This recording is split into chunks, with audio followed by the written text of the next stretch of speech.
नमस्कार, आप देख रहे हैं आर्य न्यूज। मैं हूं आपके साथ पल्लवी सिंह। बुलेटिन की शुरुआत करेंगे एक बड़ी खबर के साथ, जहां बाढ़ के हालातों को जायजा लेने के लिए सीएम योगी आदित्यनाथ बाढ़ग्रस्त इलाकों में पहुंचेंगे। एक्शन में दिखी मुख्यमंत्री योगी आदित्यनाथ सरकार।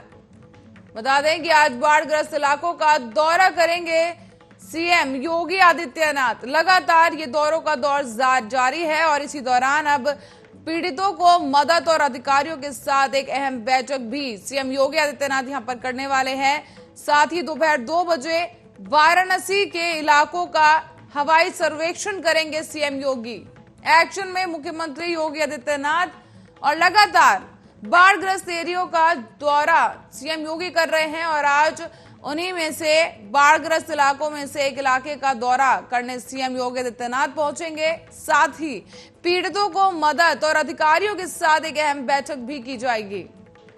आपको बता दें कि दोपहर 2 बजे से वाराणसी के इलाकों का हवाई सर्वे करेंगे सीएम योगी और इसी के साथ ही राहत सामग्री को लेकर भी सीएम योगी आदित्यनाथ अहम चर्चा करने जा रहे हैं। बता दें कि आज बाढ़ग्रस्त इलाकों का दौरा करने एक बार फिर से सीएम योगी आदित्यनाथ हवाई यात्रा करेंगे और पीड़ितों को मदद और अधिकारियों के साथ एक अहम समीक्षा बैठक भी की जाएगी। बड़ी खबर इस वक्त की सीएम योगी आदित्यनाथ सरकार एक्शन में यहां पर देखने को मिल रही है, जहां सीएम योगी खुद बाढ़ग्रस्त इलाकों का सर्वेक्षण कर रहे हैं, समीक्षा कर रहे हैं। लगातार अधिकारियों के साथ राहत और बचाव कार्य को लेकर भी सीएम योगी बैठक कर रहे हैं और आज बाढ़ग्रस्त इलाकों में दौरा करने के लिए वाराणसी पहुंचेंगे सीएम योगी।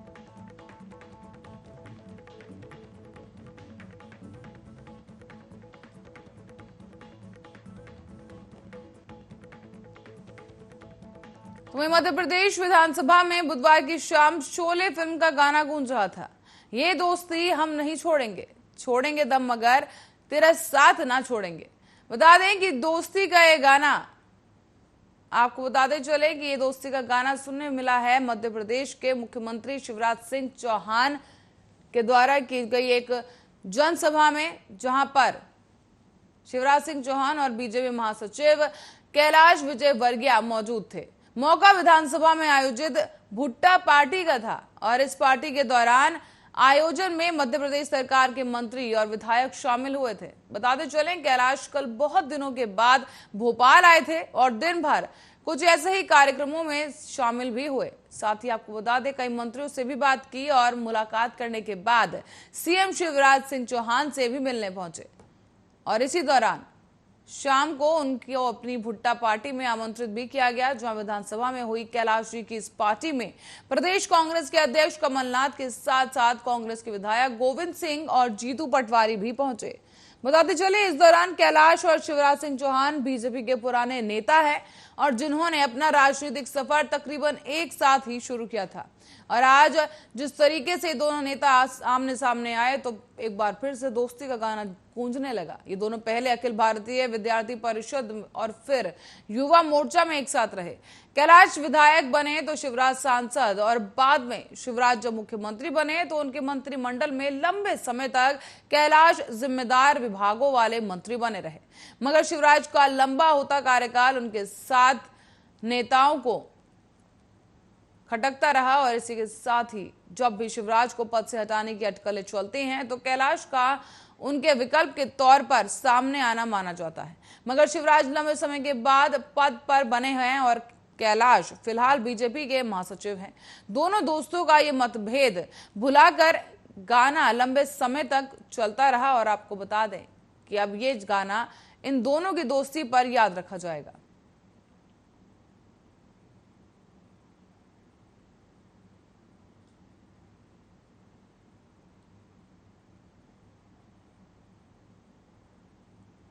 और राजधानी दिल्ली के खजूरी खास इलाके में दिल्ली पुलिस और बदमाशों के बीच मुठभेड़ हो गई। बता दें कि इस मुठभेड़ में 2 बदमाश मारे गए जबकि 2 बदमाश भागने में सफल रहे। बता दें कि जो बदमाश मारे गए हैं उन पर 1 दर्जन से ज्यादा चोरी, डकैती, लूट और हत्या की कोशिश के मामले दर्ज थे।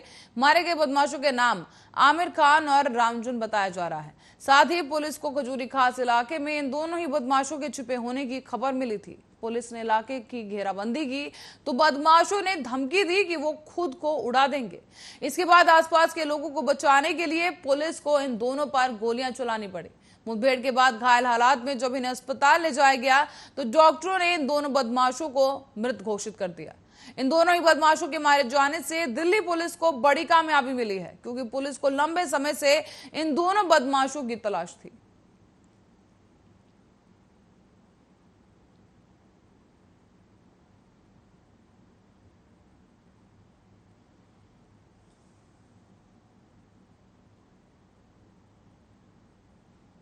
और सुपौल शहर के एक निजी क्लिनिक में 3 दिनों से इजारत महिला बुधवार को उसकी मौत हो गई है। बता दें, इसके बाद परिजनों ने हंगामा कर दिया और डॉक्टर पर लापरवाही का आरोप लगाते हुए क्लिनिक में तोड़फोड़ की गई। परिजन का कहना है कि इलाज के नाम पर पहले खूब पैसे ऐंठे गए और जब मरीज की हालत बिगड़ने लगी तो उसे दूसरे अस्पताल रेफर कर दिया गया। दरभंगा ले जाने के क्रम में मरीज ने दम तोड़ दिया और हंगामे की सूचना के बाद मौके पर पहुंची सदर थाना की पुलिस ने नाराज लोगों को आश्वासन दिया कि इस पूरे मामले में कार्रवाई की जाएगी। इस दौरान लोगों को समझाकर मामले को शांत कराया गया। तो वहीं हमला कर रहे मृतका के परिजनों ने कहा कि मरीज का आंत उलट गया था, जिसके बाद उन्हें यह आशा है कि इस द्वारा उन्हें आशा में भर्ती कराया गया था। 3 दिनों में 50 से 60 हजार रुपए भी उनसे ऐंठे गए हैं और यहां तक कि पेशेंट की स्थिति तक भी नहीं बताई जा रही थी। बुधवार को हालत बिगड़ी तो अचानक पेशेंट को रेफर कर दिया गया। बता दें कि इसी क्लिनिक के डॉक्टर रमेश पर कुछ दिन पहले ही इसी तरह के एक मामले के बाद अवैध संचालन में जेल भेजा गया था। दोबारा इस तरह की घटना सामने आने के बाद जब सिविल सर्जन डॉक्टर इंद्रजीत प्रसाद से पूछा गया तो वो जिले में वैध क्लिनिक की संख्या कितनी है तो उन्होंने कहते हुए पल्ला झाड़ लिया कि अभी नहीं आए हैं। साथ ही महिला मरीज की मौत को लेकर कहा गया कि जल्द ही इस मामले की उस क्लिनिक की जांच कर कार्रवाई की जाएगी।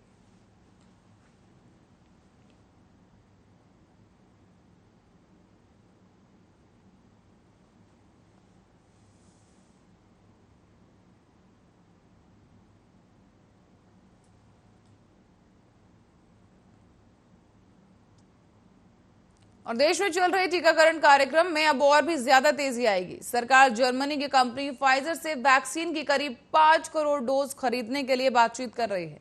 बताते चले कि वॉल स्ट्रीट जर्नल की खबर के मुताबिक सरकार की फाइजर इंक और उसकी जर्मन पार्टनर बायोटेक एसई से बातचीत जारी है।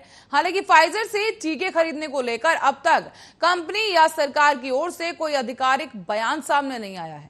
फाइजर के प्रवक्ता ने कहा कि वो भारत सरकार के साथ टीकों की आपूर्ति के लिए बातचीत कर रहे हैं। बड़ी बात यह रही कि दवा निर्माता कंपनी फाइजर ने अभी तक भारत में अपने टीके के उपयोग को अनुमति नहीं मांगी है और इससे पहले कंपनी ने कहा था कि वो केवल भारत सरकार से बात करेगी और टीकों का भुगतान भारत सरकार की तरफ से फाइजर इंडिया को करना होगा। बता दें कि भारत को टीके की आपूर्ति के लिए फाइजर ने भारत सरकार से क्षतिपूर्ति का करार करने की भी शर्त रखी और इसके दस्तावेज भेजे हैं। फाइजर के मुताबिक उसने अमेरिका सहित 116 देशों से क्षतिपूर्ति के करार किए हैं। फिलहाल कहीं से भी फाइजर टीके के दुष्प्रभाव की रिपोर्ट नहीं है। ऐसे में केंद्रीय स्वास्थ्य मंत्रालय ने कहा है कि देश में अब तक दी गई कोविड-19 रोधी टीकों की कुल खुराक 52 करोड़ के आंकड़े को पार कर गई है।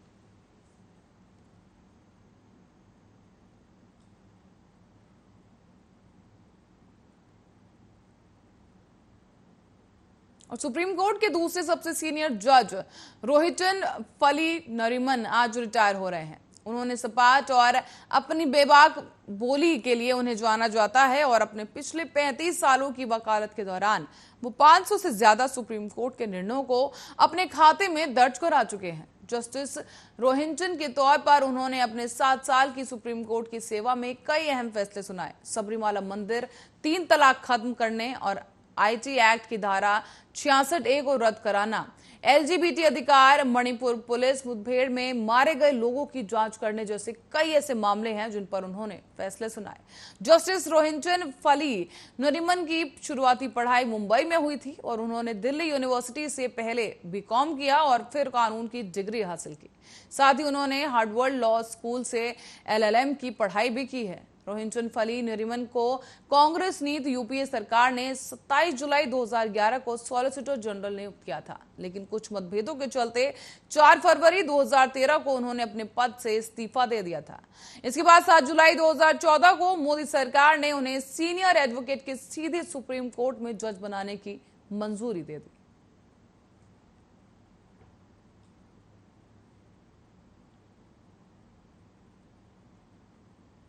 और देश में कोरोना की दूसरी लहर कमजोर पड़ने लगी है। ऐसे में कई राज्यों ने लॉकडाउन प्रतिबंधों में ढील देने के साथ ही स्कूल और कॉलेज और अन्य शिक्षण संस्थान फिर से एक बार खोलने शुरू कर दिए हैं। तो वहीं कई अन्य आने वाले दिनों में भी स्कूल कॉलेज खोलने की अनुमति दी जाएगी। साथ ही इसी कड़ी में अब मध्य प्रदेश में भी अब 50% क्षमता के साथ कोचिंग सेंटर खोले जाएंगे। इस संबंध में मध्य प्रदेश के भोपाल जिले के कलेक्टर अविनाश लवानिया ने एक ऑफिशियल लेटर में कहा है कि कोविड-19 प्रोटोकॉल का पालन करते हुए भोपाल में अब 50% की क्षमता के साथ कोचिंग सेंटर एक बार फिर से खोले जाएंगे। और इसी के साथ ही यह भी आदेश दिया गया है कि कोचिंग सेंटर्स को कोविड-19 प्रोटोकॉल का कड़ाई के साथ पालन करना होगा। बता दें कि कोचिंग सेंटर मालिकों का एक प्रतिनिधि मंडल बुधवार को मुख्यमंत्री शिवराज सिंह चौहान से मिलने पहुंचा था। उनसे इसी मामले पर पॉजिटिव सोचने के लिए रिक्वेस्ट की गई, जिसके बाद मुख्यमंत्री ने कहा था कि कोचिंग संचालक अपने संस्थानों में कोरोना उपयुक्त व्यवहार का 100% पालन सुनिश्चित करें। राज्य सरकार कोचिंग क्लासेस संचालित करने की अनुमति पर विचार कर रही है। ऐसे में Madhya Pradesh coaching owners association के अध्यक्ष लक्ष्मी नारायण बकोरिया ने मुख्यमंत्री को यह भी बताया कि जिन छात्रों के माता पिता का निधन कोरोना महामारी के कारण हुआ है, उनके लिए एसोसिएशन द्वारा मुफ्त कोचिंग और छात्रावास की व्यवस्था की गई है।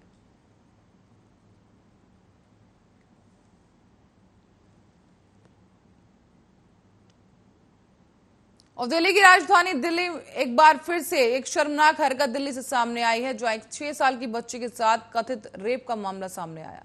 दिल्ली पुलिस से मिली जानकारी के मुताबिक आरोपी को गिरफ्तार कर लिया गया है। साथ ही पीड़ित बच्ची को मेडिकल जांच के लिए एम्स में रेफर कर दिया गया। दरअसल ये पूरा मामला मयूर विहार पुलिस स्टेशन के अंतर्गत इलाके का है, जहां 6 साल की एक बच्ची के साथ कथित तौर पर रेप की खबर यहां पर सामने आई है। दिल्ली पुलिस ने इस पूरे मामले की जांच शुरू कर दी है। साथ ही जानकारी देते हुए पुलिस ने बताया कि आईपीसी की धारा 376 AB यौन अपराधों से संरक्षण, पॉस्को एक्ट समेत SAC और ST एक्ट संबंधित धाराओं में मामला दर्ज कर लिया है। पूर्वी दिल्ली की डीसीपी प्रियंका कश्यप के मुताबिक बताते चले कि इस पूरे मामले में एक आरोपी को गिरफ्तार किया गया है। साथ ही ये भी बताया गया कि आगे की जांच जारी है और उचित कार्रवाई की जाएगी।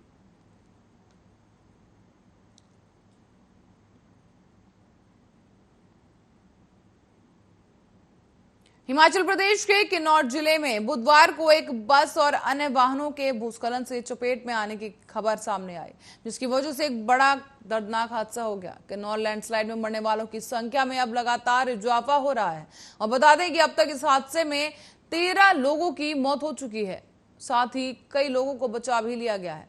तो वहीं करीब 25 से 30 लोग अभी भी लापता बताए जा रहे हैं और फिलहाल जिंदगी बचाने की जंग में एनडीआरएफ से लेकर आईटीबीपी के जवान भी जुटे हुए हैं। दरअसल किन्नौर जिले के नगुल सेरी में भूस्खलन वाली जगह पर सड़क साफ करने के बाद मलबे में सिर्फ रोडवेज बस की बॉडी का एक टुकड़ा मिला है। बस का और उसमें बैठे हुए 25 यात्रियों का अब तक कोई पता नहीं चल पाया है। इसी बीच घटनास्थल पर अंधेरा और फिर से भूस्खलन के खतरे को देखते हुए बुधवार रात को 9 बजे के बाद बचाव और खोजी अभियान को बंद कर दिया गया। तो वहीं अगले दिन गुरुवार से अभियान की शुरुआत सुबह से ही हो गई और माना जा रहा है कि हरिद्वार जा रही हिमाचल रोडवेज की बस सतलुज नदी में गिर गई, क्योंकि बचाव अधिकारी इसे मलबे के नीचे नहीं ढूंढ पाए हैं।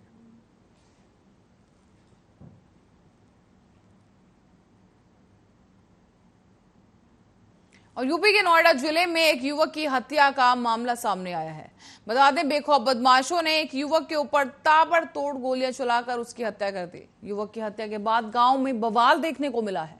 वारदात से गुस्साए गांव वालों ने गांव में जमकर तोड़फोड़ की।